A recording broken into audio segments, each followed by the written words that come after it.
Believe the nigga, I swear we gon' shine even when they get bad. Hey.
Okay, so these new mags were stiff. If you seen in some of them other videos, the last bow hold open, but you see how stiff that last round is. So that's why I'm doing this now.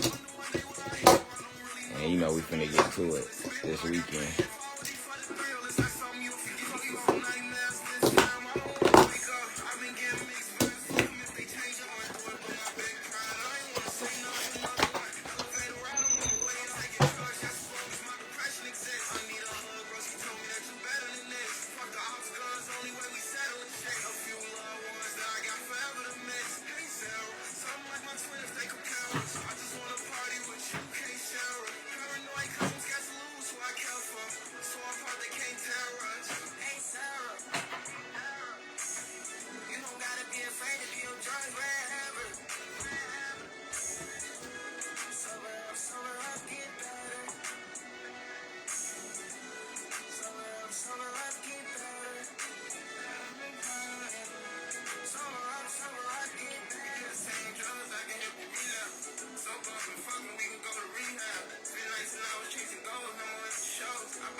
Kobe came with 24. You play, you lay, you know, you know.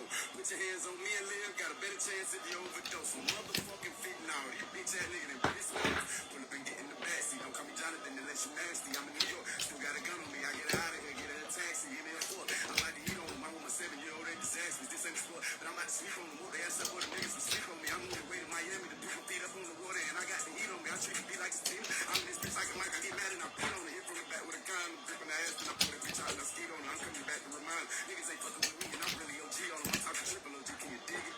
Yeah, OG triple, nigga. Best motherfucking rapper, nigga. Walk down Wednesdays, nigga. Happy Wednesday.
Oh shit.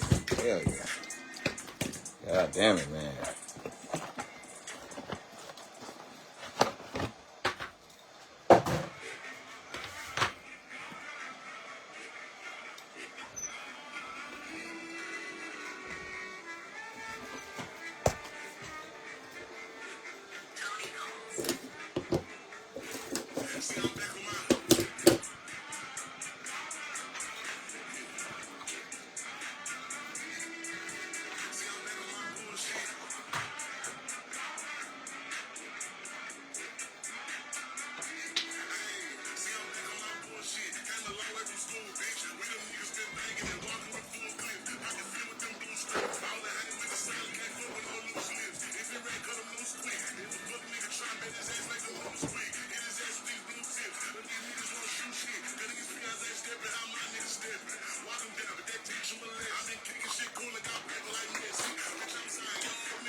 Oh man, spoke too soon.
The funny thing about this setup right here, because you know, there's like no rifles.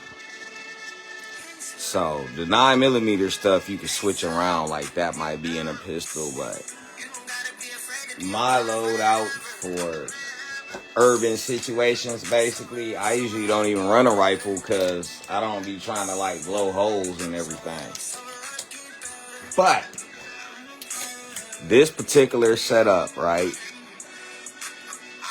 So you can hold everything you see right here on your body and it's still super light, like fast, like run, jump the fence, fast. So I prefer that than anything else, right?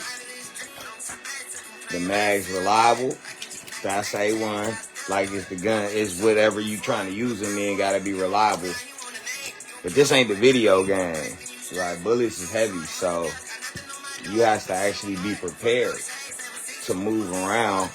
Most people's home defense plan is one loaded gun with a clip in it, maybe an extra clip in the nightstand, and then they go from there. Everything you see here, it got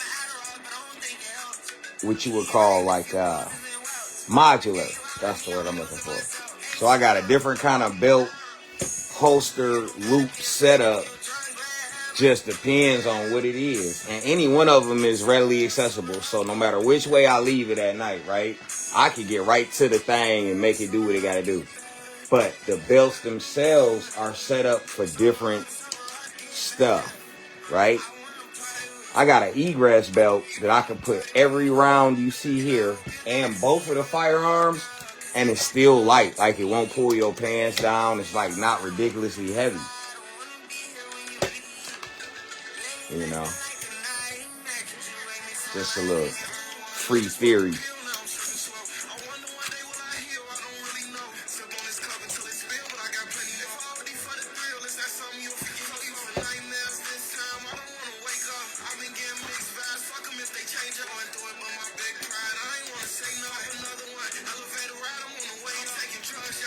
Why you keep playing the same shit? YouTube. There we go.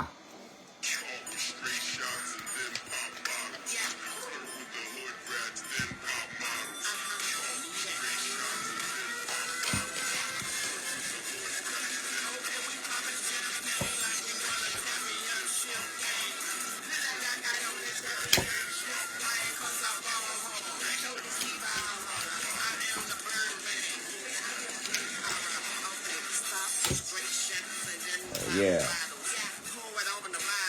In any emergency, the same way somebody else might just grab the gun in the holster or whatever, I just grab the belt and it's got all the stuff on it.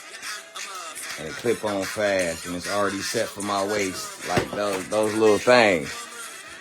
And then when y'all ordering this stuff on Amazon too, you gotta make sure you actually trying it out and using it, or else it's useless.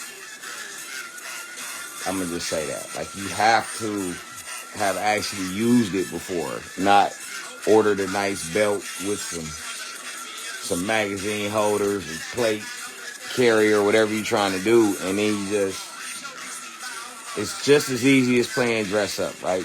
Kids might look at you crazy, wife might look at you crazy, but you gotta play dress up and do that, run through the living room, dive over the couch. Because that's what's going to let you know which one of these products you bought got the faulty straps. Which one of these magazine holders is not what it's supposed to be. Shit, which one of these magazines is not what it's supposed to be. But you can't know unless you play hard with it. You know?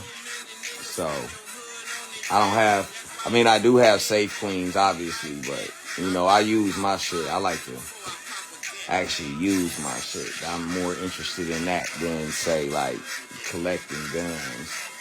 I do collect guns, but, you know, I like to shoot them, and shoot them a lot. So, yeah, man, I was bored as hell. Just trying to kill time. I couldn't sleep. Got in the massage chair. That didn't work. So I was like, let me knock out something that I had to do anyway. So instead of doing this all Friday before class, so I just did it now, right? But yeah, I ain't talking about shit, just little music.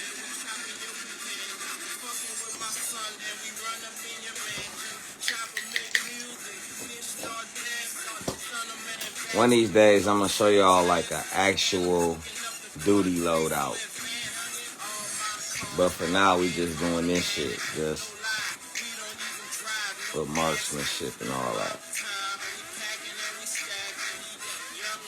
But the word of the day is speed and mobility. I mean, I guess if you feel like shit hit the fan scenario, for sure, grab the AR. 556-223-762.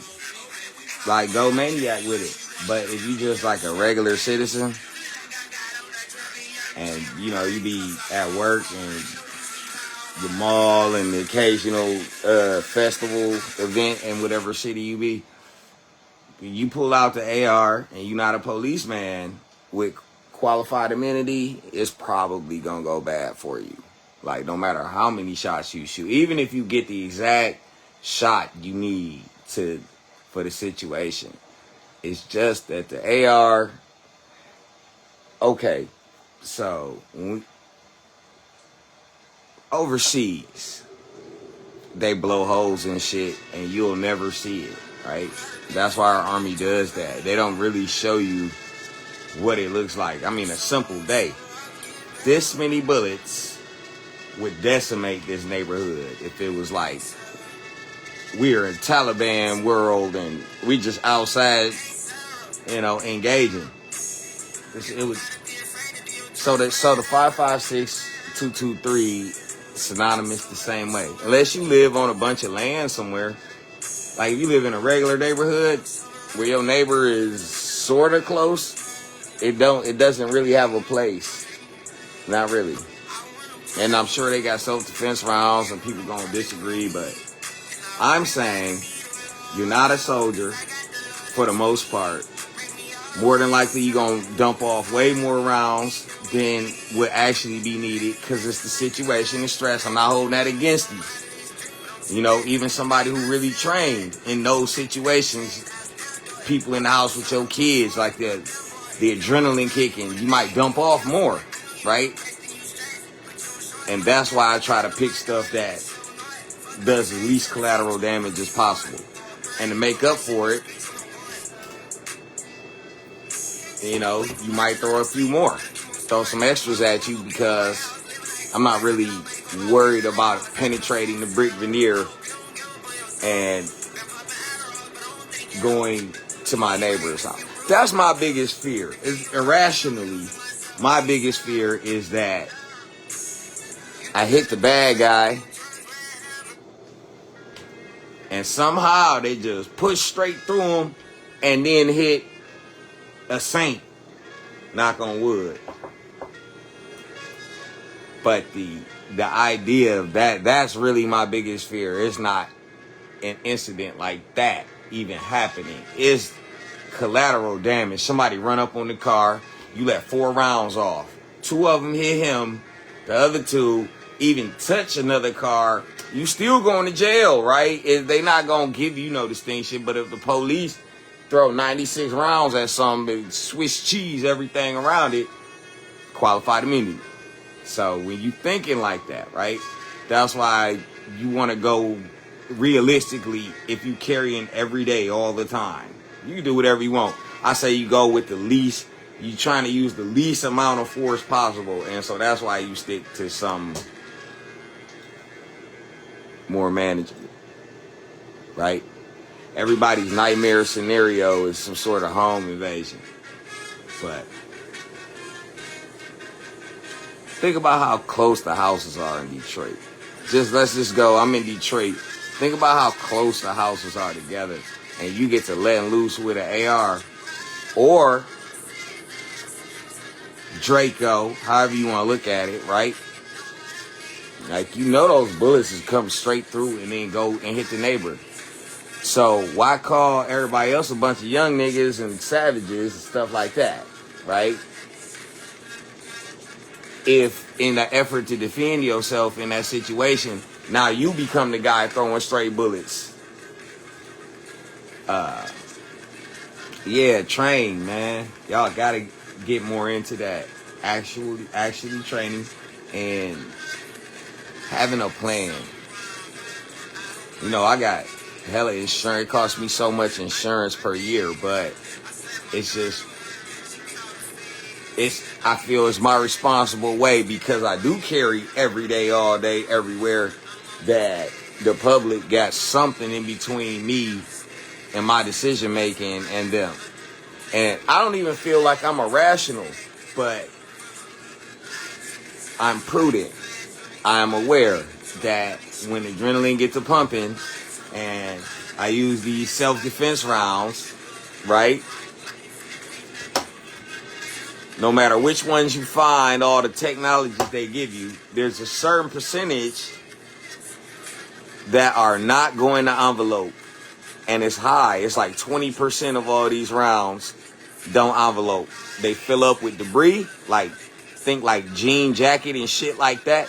And then they turn into one of these. They don't balloon out and stop. They turn into one of these and they blow straight through some shit. You can't call that. But I'm not sitting here saying sit in the house as a sit duck either. So you have to make a plan. My plan, for the most part, what I practice and train with for urban scenario is the pistol caliber carbine, the PCC. It is the easiest to shoot. The most likely, I'm going to get the rounds on exactly wherever I need them at. And in the last ditch, if you happen to get this off me, like somehow everything happens too fast, the situation is too close for that,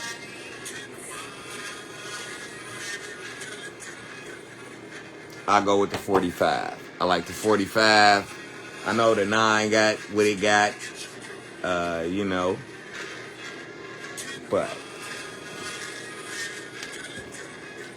you know, this is my primary. I'm hoping to get it done with this, but if this don't get it done, then we coming with that, you know. So like I said, I have a plan. Ain't even in using this particular one, it still has less barrier penetration than other rounds, which is what I was looking for. More than likely, the threat I'm gonna engage is gonna be in the same room with me. So I don't need these bullets to go through the wall at something. And I got more than enough suppression for a doorway. So yeah, you want your bullets to go where you want them to go. And you don't want to be that person to... Could you imagine? You hit the robber. All the situation dying down, right? You know? You scared, your family's scared. There's been gunshots, gunfire in the house. You know? You see the threat has been stopped. You starting to feel relief. Like, shh, woo, we made it, y'all. And as the police pulling up, they're like, yeah. Oh, that's him? He came in? Yeah, we know him. What's his name? They get his wallet off of him. He's a career criminal. They're like, yeah, terrible. This guy was a known everything. You lucky you got him because he was going to get you. But,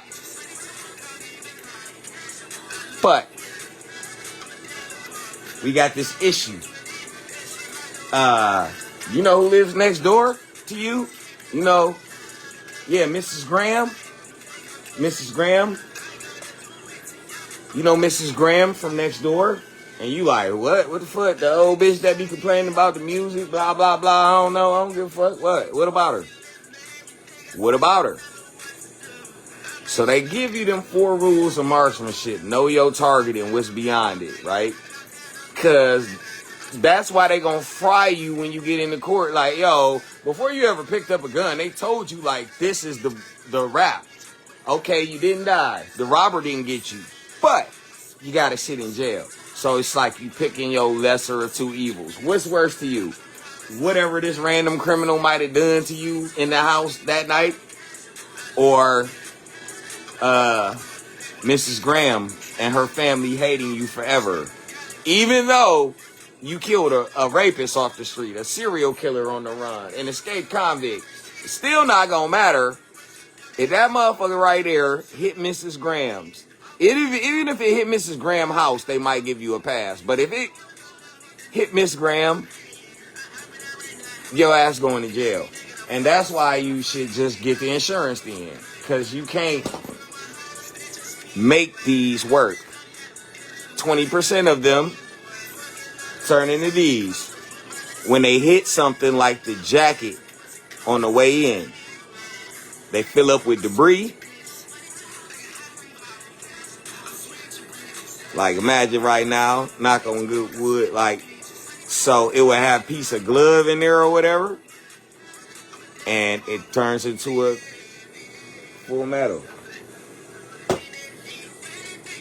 So, I'm sure there's a bunch of people walking around with the hollows, and you just, in your mind, think that that's just what it is. And that's why you end up in jail. So you gotta definitely invest in your insurance if you're gonna carry, because you just not in control of that. It's literally like up to God in that moment how it's gonna play out. And you know, you're not gonna be able to go in there and be like, hey, that Miss Graham had it coming. God must have, or Allah, or whoever, right? He called her home. It wasn't me. Yeah, it was you. So get down to the range. Make sure you actually know how to use whatever you carrying, and go from there.